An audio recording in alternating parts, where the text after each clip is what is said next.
Well, good morning, and apologies for a slight delayed start, but I think we're all here. So welcome to this first panel session, Transforming Homes, Adaptable Spaces for Healthy Places. For those of you who don't know me, my name is Jeremy Porteous. I'm the Chief Exec of the Housing, Learning and Improvement Network and Vice Chair of the Homes and Housing and Ageing Alliance, but also have the great privilege of being on the advisory board that Helena Herklotz chairs for the Healthy Ageing Challenge. We have a stellar cast today for this session, and before I do the introductions, I just wanted to say a few words to set the scene. With COP26 dominating the news in recent weeks, there's a clear link between the way we build, manage and live in our homes as we age, to be more carbon neutral and to strive for zero carbon. Whether constructing new homes, adapting existing ones, making greater use of green and or care-ready technologies, we need both to transform our thinking and our behaviours so that we can transform our homes to ensure that they adapt to our changing needs and form part of sustainable, healthy ageing solutions. To help us to address these issues, we have four great guest speakers who are going to share their insights, knowledge and experience. They are Dr. Vicky McCall from the University of Stirling, who's an experienced researcher in social policy and housing. We have Erin Walsh, the Director of the Built Environment at the Connected Places Catapult. We have David Orr, who chaired the recent Good Homes Inquiry, but also is very well known to the housing sector, chair of the Clarion Housing Group 2. And by no means least, Naomi Kingsley, the Chief Exec of the London Rebuilding Society. Each of them are going to share with us over about 5 minutes some of their insights into this really important issue about how we transform our homes. So first up is Vicky. So welcome, Vicky. Thank you very much, Jeremy. Absolutely delighted to be here and start us off thinking about the importance of adaptations and transforming our homes and being able to support adaptable spaces that basically stop us having to adapt to our homes and turn that around and make sure as our health changes, as we go through that life course, our houses are supporting us as our health needs changes. So at the moment, I just want to give a little bit of shout out also that I'm a co-I on the Designing Homes for Healthy Cognitive Ageing DESCA project led by Alison Bowes, and we have in the hub something you can drop into to hear more about that. And what today I'm going to present is a little bit of insight from our project called Inclusive Living, which was a concept that was co-designed with the Scottish housing sector, and that was giving insight into adaptations as well. But the approach is I want to talk about, well, the conceptualization of adaptations. I want to talk about the classification of adaptations and also this idea about integration into our housing processes. So we have three main challenges. And firstly is the word adaptations. It already sounds reactive rather than proactive. And often we're looking at adaptations at the wrong part. It's when the health crisis occurs, it's already too late. And that undermines the preventative benefits or the tangible impact that house can make on preventing health crises. So this idea internationally, we often talk more about home modifications. And in some ways that might help counteract some of the stigma that's attached to ageism that we were hearing about this morning. But there's also stigma attached to disability. There's stigma often attached to certain tenures, such as social housing. And if we actually took the step to break down that stigma and normalise and integrate adaptations more proactively into our planning for housing, that normalises it and supports that breaking down those barriers. And there's also this idea that we classify groups. We think about this in regards to tenure, and the whole process is so fragmented, and support for adaptations is so different between tenures. It's so different between different areas. The Scottish processes are different, English processes and Welsh, but also via and between local authorities, provision for adaptations and funding for adaptations, what they cover is also different. So there's lots of confusion, lots of fragmentation around that. And sometimes our approach to housing in regards to that is to break up certain groups and say, okay, well, that housing's for those living with dementia. That housing is for those who are maybe wheelchair users. But actually, if we take a step back and think about inclusive design and inclusive living as something that's integrated into housing at the onset when you're building homes or doing your repair maintenance cycles, then that is much better in regards to doing that golden chalice I mentioned earlier, where our housing is ready for our health crisis. Because we're all stakeholders in ageing. This isn't just about housing for older people in any way, shape or form. We're all aging. It's something we have in common. We've started aging since this panel started. And I think COVID-19 as well has just shown that precariousness in regards to our health. I could break my leg tomorrow and I want my house ready to support me rather than me adapting to my house. And the inclusive living concept itself was about looking at that in holistic terms. Physical space and design, connections and relationships, social inclusion and equality, looking at those structural barriers as well. And because if you can have a nicely designed home, but if you can't get out of it and transition and make those connections to your community, that you're also missing part of that puzzle. And we have to look at the structural barriers and do co-production and integrate those voices, the important voices, all the way through the life course, and just working together to make a more inclusive approach to housing instead of adding it on. You know, why is it after somebody has perhaps had a fall that then we add on those adaptations and they're not quite as useful as they could be if we think about this earlier in the process? And there's a business case for that, as well as a social, moral and ethical case for thinking and bringing forward more proactively our understanding of adaptations and our investment in adaptations. Because if we start with an inclusive approach, then we're designing for everyone, and then you're not for excluding anyone in that process as well. So that's the kind of synopsis. I suppose I wanted to get everybody a little bit fired up in regards to that and make sure that we're thinking, well, why aren't we starting with more inclusive design rather than adding it on often far too late in the housing sector? Thank you. Vicky, thank you. Great opening slot, and I think you really challenge us in terms of thinking that normalization as against specialism, and perhaps what we need to think is how we level up this rather than being two sides. So really great start, and I loved your comment around designing for everyone and that inclusive approach. Hopefully that will come back through some of the questions and the chat later. So without further ado, I'm going to pass over to Erin. Erin, very much thanks for you as well for joining us this morning. I look forward to hearing your words now too. So over to you. Brilliant. Thank you very much, Jeremy, and good morning all. I have a couple of slides I'm going to share, so I'm just going to ask if they could be brought up on the screen now. And I'll give you a quick whistle-stop tour of some of the work we're doing on homes and healthy aging. So, as Jeremy said, my name is Erin Walsh. I'm Director of Built Environment with Connected Places Catapult. We're an accelerator for cities, transport, and I specifically look at the built environment, and we're part funded through Innovate UK. So it's really nice to be at this session this morning. So Homes for Healthy Aging, that's the discussion this morning, and it's very much one of our programs, and it's front and center of what we're leading on at the moment. And I just want to pick up on the why, and I think this is going to align a lot with what Vicky has just shared with us. So why does healthy aging in our homes matter?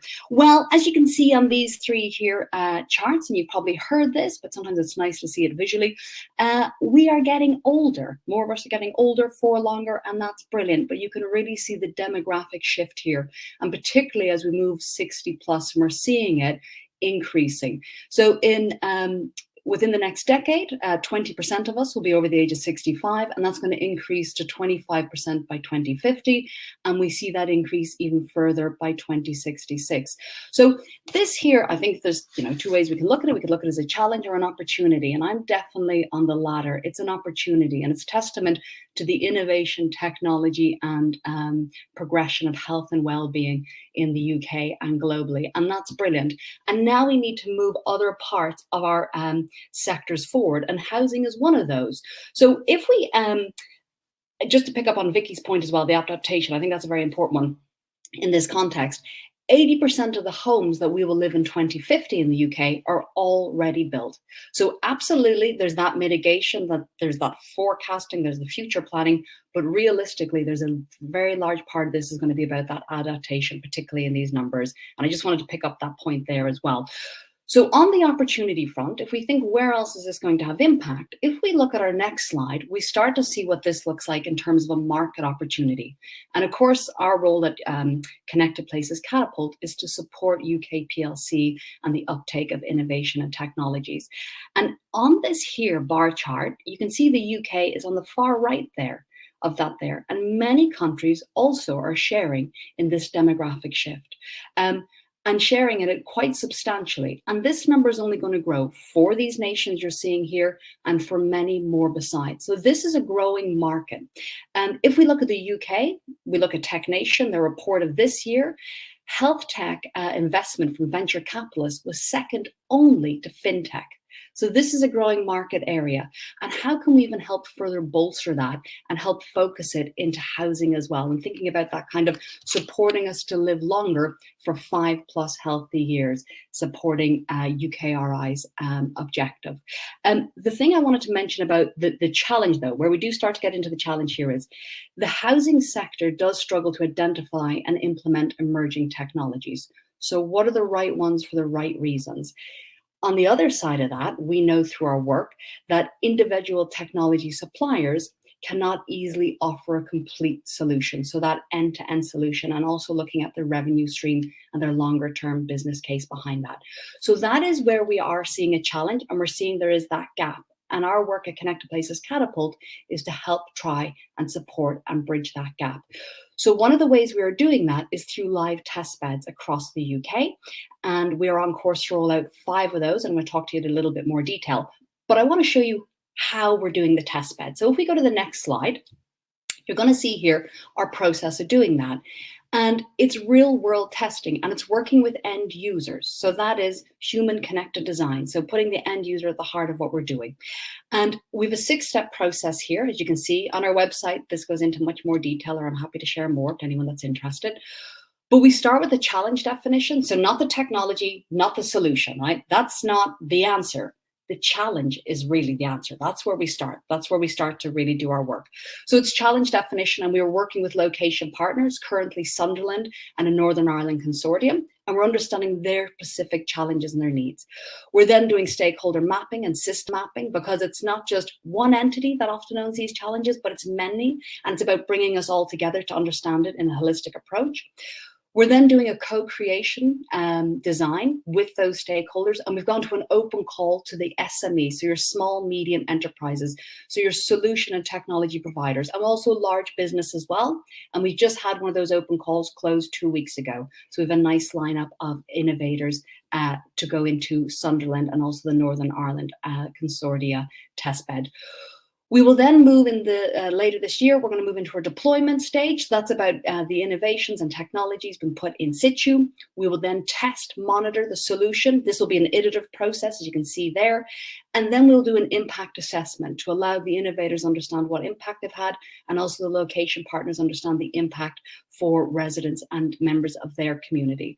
We will continue to do that process across 3 other test beds, but really importantly, after the impact assessment, it's about supporting those SMEs, or the innovators, with their business cases and their business models to reach scale, because this is a market that needs to be scaled, and we need to look at, in our role, how we can support the acceleration of that scale. So if we just go to the next slide, to give you an idea, what does a test bed actually start to look like? Very soon, I'll be able to give you actual photographs from Sunderland and our Northern Ireland partners. But for now, we have a nice sketch. So examples of healthy aging test beds. Well, if we look at the left of this slide here, it could be recruiting participants to use and test new solutions in their home. So this is some of the work we will be doing. The one here, the second to the right here, utilizing an area of public realm to trial solutions to improve activity and active travel. Active travel, of course, is huge in this space. Mobility, ease of mobility, encouraging people to be more active, really key. Establishing a community hub in an empty shop front to co-create solutions. These are some of the areas we would love to work in. using some of the really tried and tested models of the urban networks. And then here on the right, equipping carers with new technologies and services to test how well they can support their work. And we know this is an area where there's an opportunity and a need here, particularly around the care supply as well. So these are some of the areas that the test beds will look at. If I go to just my final slide to give you some of the numbers on where we are currently, we might just move to the next slide. Brilliant. There was a lot of numbers. I don't think I was going to remember that.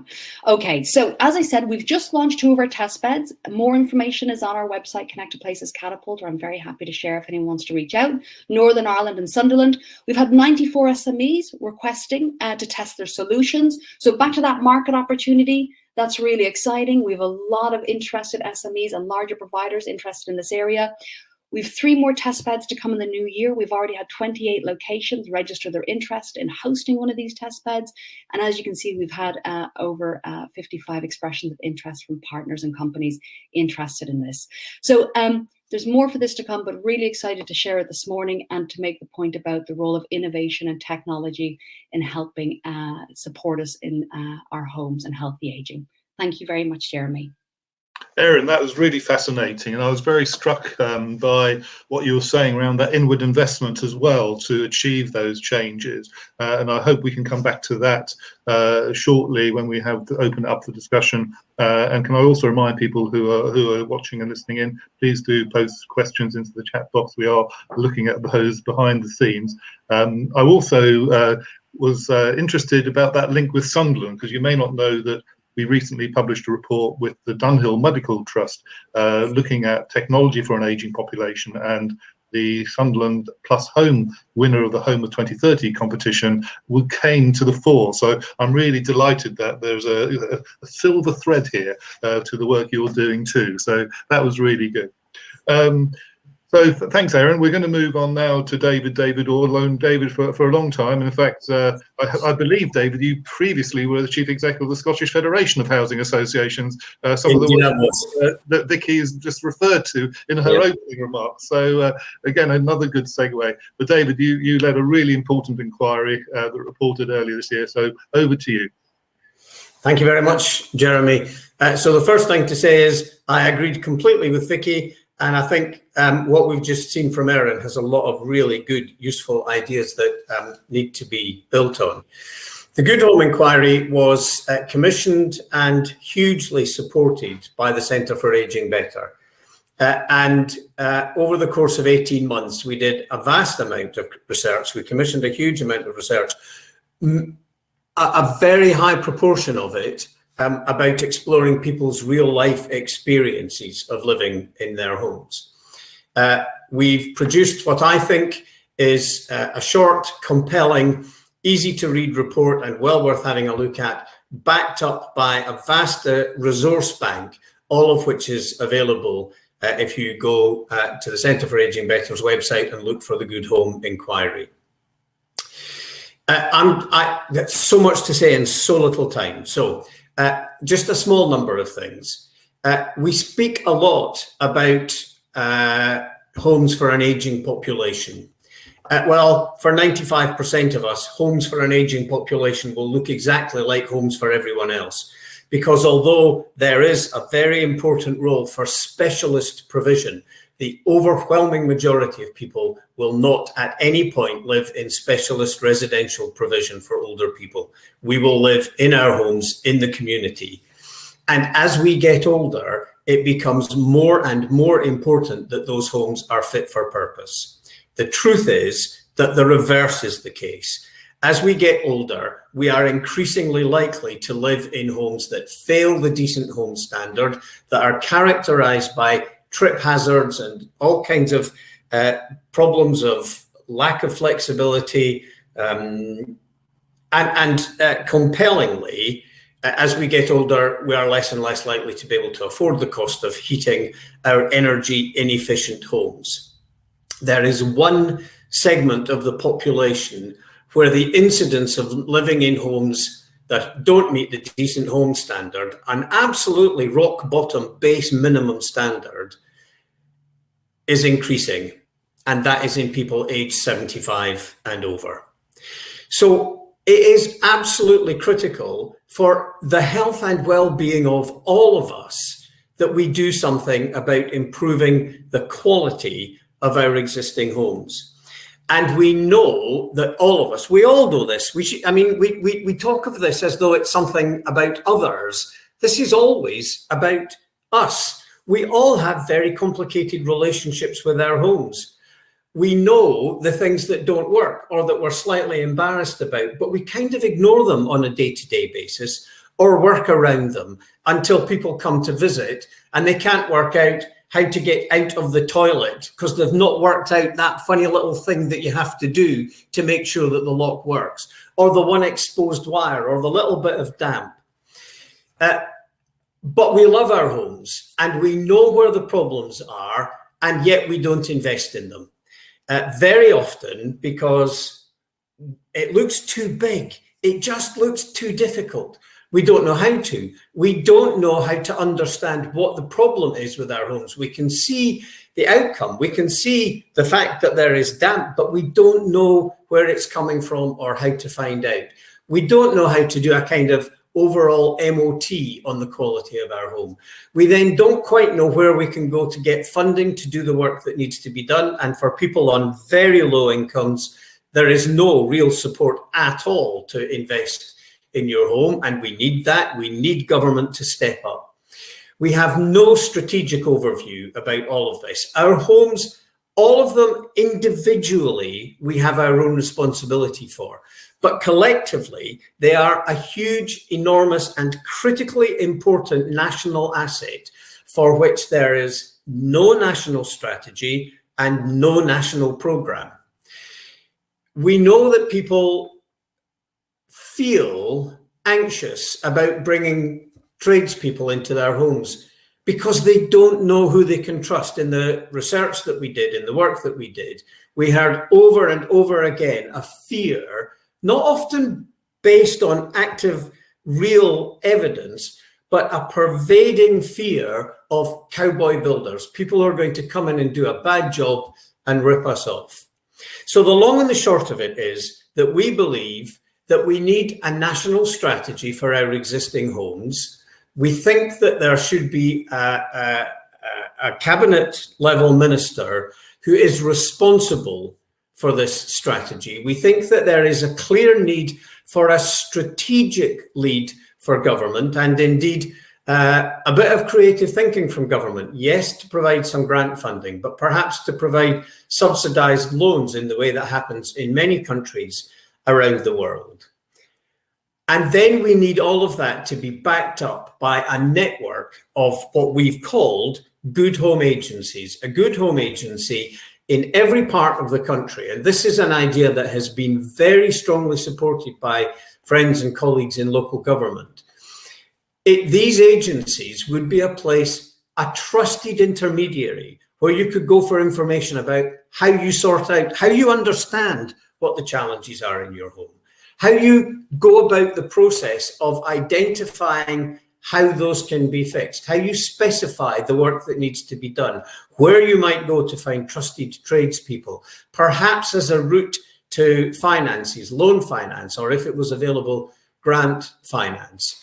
Because we absolutely have to do something that addresses this huge problem.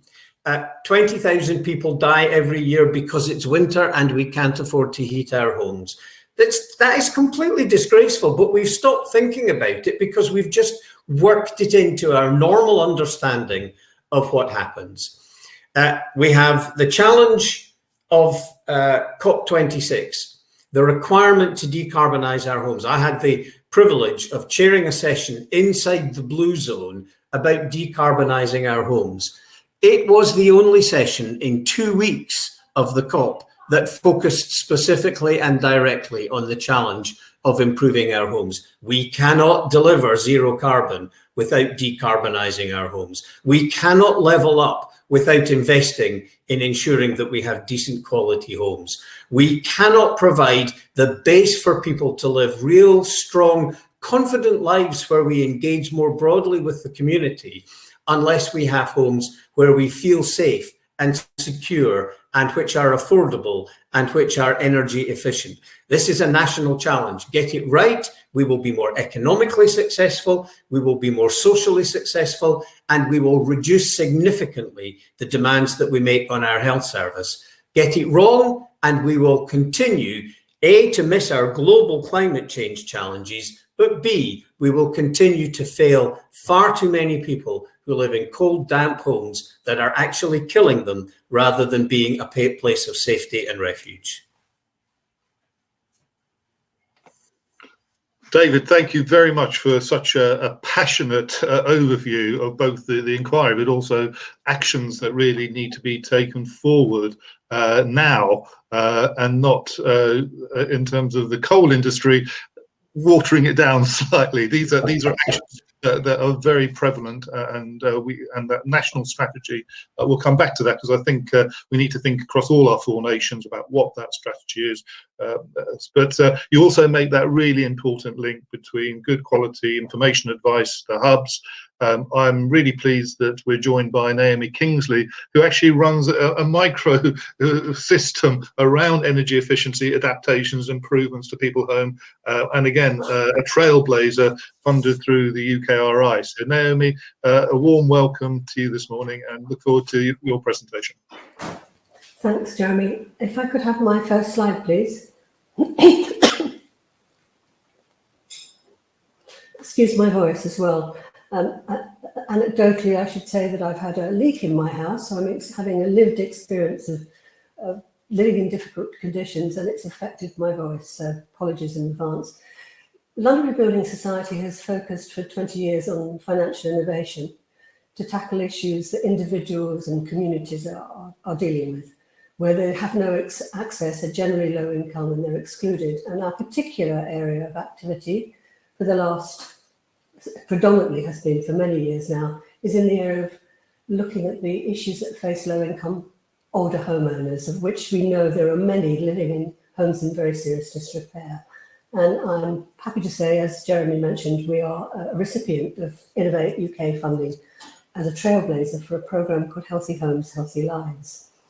Excuse me. And the whole purpose here is to build on what we've been doing over the last 15 years, where we've learned a lot about what's needed and what people want and how we can support people to get access to the things that David was talking about. And yes, please, can we have all of that? It would transform the work that we could do if government would engage with us in that respect.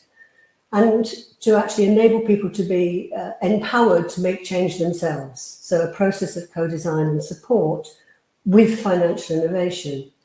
And one of the things that what we found during this period is that there are lots and lots of issues that people have. They are low income, they have different health issues, they have different vulnerabilities. There's no one size fits all. So when you're talking about enabling people to make change, you have to have a whole suite of things available to them to enable them to do it for themselves, to give them confidence and the ability to do it, to not be fearful about having bad work done, to understand that the access to finance that they're getting is fair and affordable and right and proper and suited for them. So we've devised a mechanism, because the marketplace, aside from the public sector, which has some grants available in some areas, the marketplace of later life lending, of equity release, has never been prepared to work with people who are living in properties in disrepair. And there are you may say that's completely outrageous, but there are for them obvious reasons, which are about risk and management of risk. And the fact that somebody who's living in a home in disrepair has a home with a very low value, usually. So let's say somebody has a home that's in disrepair and it's worth £100,000. The mechanism that's used for both mortgages and later life lending is something called loan to value. So the assessment is made on age and value. So if someone needs to borrow money, access finance, to make their home fit and age friendly, they can only borrow up to a certain percentage of the value of their home currently.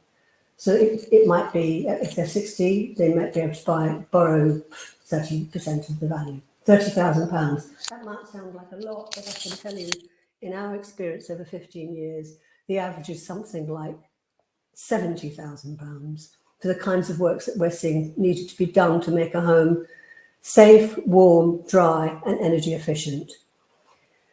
And we've devised a mechanism which we call post-works valuation, and that is about looking at the value of a property after the work is done and enabling people to borrow a larger amount based on that value after the work has been done, after the home has been made fit for purpose and better than fit for purpose, adaptable, a new home effectively. So they're able to borrow more money. And through the Healthy Homes, Healthy Lives programme, we've brought a collaboration together which includes social enterprises, an academic partner, and also later life lenders who are willing to take on that approach. So there is willingness in the private sector to work with the public sector, and together with social enterprises and third sector organisations.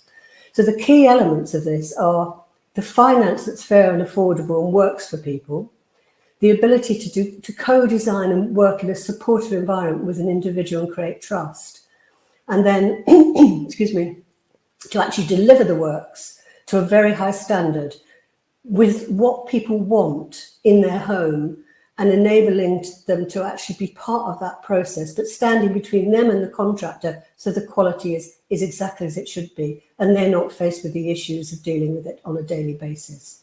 Next slide, please. Ooh. So the kinds of things we found when we were working with older people is that they often would say to us, well, I only live in part of my house. Why can't I split the home in two and rent the flat upstairs? Why can't I access finance? Why can't I do something like that? So we've tested this out. And one of the things we will do going forward is develop a scheme which has finance to enable people to do exactly that. And this is an example. This was a woman who lived in Hackney in London. She had a very large home. A Turkish woman lived here virtually all of her life. Her son was quite happy for her to go and live with her, but she didn't want to move. She wanted to stay in her own environment. She wanted to be in her community. So we were able to pull together grant and a loan. We made a loan to her. We adapted the ground floor for her. And then we made 2 flats above, working with a housing association to let out those 2 flats above to 2 families. So that gave an opportunity for 2 homes, which were affordable, but also for the woman who owned it to live there happily. And the repayment was made through the rents on the properties. And instead of that property being sold to a developer for 3 probably rather expensive flats, you had 3 affordable homes. Next slide, please. There's other issues that we all know are facing, which are around the need for more intergenerational, multi-generational living. I see the government recently is talking a lot about downsizing. Well, downsizing is fine, but you can't downsize if your house looks like the house on for me, the left-hand side here. You can't sell that home. It has no value. You can't sell it if you have 6 old adults who want to live together. In this home, which was in very poor state, 2 of the young men, there were 4 adults, 2 young men in their 20s were living in a home, in a living room on 2 sofas. There was 1 bathroom for 6 adults. So we transformed the home with access to finance through an existing lender. And we then worked with the family to design this home so that it had a dormer on the top with 2 bedrooms and an additional bathroom, green retrofit, a dry, safe, warm, healthy, happy home. The daughter had a room that then wasn't damp so that she no longer had asthma. So the leverage from the financial product together with the co-design support service and the green retrofits transformed their lives. And this is again the kind of thing we want to do more of as we go forward. And all of the activities we'll do under the new programme will all have green retrofits part of it. And they will all have access to an integrated package of support, which includes smart technologies, for example, energy monitoring, potential for healthy activity, for assistive technologies, and affordable connectivity. Next slide, please. So trying to bring this to a close, so we have a little bit of time for conversation. Our aim is to transform homes and to change lives. And we see that we want government to be involved, but we also see that we have these huge multinational companies with masses of money under management, trillions, and they should be part of the solution, but they have to bring forward better financial products. And it's only through engagement of all of us that we can actually get them to take this on board and see that this is something they can do, that it is a viable proposition, but it's also what they need to do. And here's an example of a recent home that we repaired during COVID, in fact, where the woman living there was 67 and in very great distress because she was so ashamed of her home. It was in a terrible state. It was cluttered, damp, cold, etc. And she said that she couldn't do anything about it. It was impossible. She was stuck. And we met her and spent time with her and worked out what she needed and what she wanted. And through a process, which wasn't short, we were able to transform the property. She was moved out during the period, even during COVID, to a safe property. And we were able to make the property fit for her for the rest of her life, adaptable, warm, safe and dry, and also put in the energy monitoring and the connectivity so that we can now monitor things in her home. For example, is there mold, is there damp? Has she not had the window open so there's condensation, too much condensation? Is she moving? Is she putting on the kettle, etc., etc.? And these are the kinds of things that I think we can do if we actually have, as David said, if we get the support and the backing of government, which actually brings on board the ability to make those transformations by accessing finance from the private sector who are responsible. They have to take responsibility alongside us for this. Thank you. Naomi, thank you again, and like David, another really passionate presentation. But also, I think what you gave was a very practical example and made it real for many of us watching and listening in. So thanks very much. And I know we've got a number of questions that have come up in the Slido. I don't know whether fellow panelists have had a chance to look at those, but I'm just going to pick two or three over the next 5 or so minutes before we begin to wrap up for 10:30. And I probably can't help but start with David Colquhoun, who talked about somebody in his situation who, if it weren't for his wife, as an 85-year-old man, he can no longer manage. And he talks about his sort of, he's got pension. It appears he's paid for a lot of self-care, self-managed the property. He questions: is there no option apart from continuing to pay ourselves for these types of modifications? Does anybody want to pick up on that first? Vicky, please. Yeah. May, Jeremy, thank you. And David's question came first, and I think it was an important one to come first as well, because when we're talking about inclusive design, you sometimes forget the lived reality of this, and we have to start there. I mean, I'm here in Stirling University, and even just in our area, we did a project on owner occupiers and lower value properties here, and a third of them just in Stirlingshire were in homes where, as part of that home, they couldn't access. And we know through our Match Me projects as well, around with disabled people, with Horizon Housing Association, that means it's life's fundamentals that are being undermined. People can't do the cooking, people can't access bathroom, do personal hygiene. That is the lived reality of not having a house that supports you appropriately. And David, the answer to your question is not easy, because it's a different answer for if you live in social housing or you're an owner occupier or if you're a private renter. In social housing, there'll be a different system and access to different funding streams supported by social landlords. If you're an owner occupier, it'll depend on what local authority that you live in, if you have access to a care or repair service or not, what the means testing process would be, and where information and advice that would come to help you would be different on where you live as well. And that adds to this complex and fragmented picture of people just don't understand where to start, who to talk to, what funding is available to them, and in financial aid. And there was another question about why is it so difficult to have these market-led solutions and address affordability? Why is it so complex and fragmented?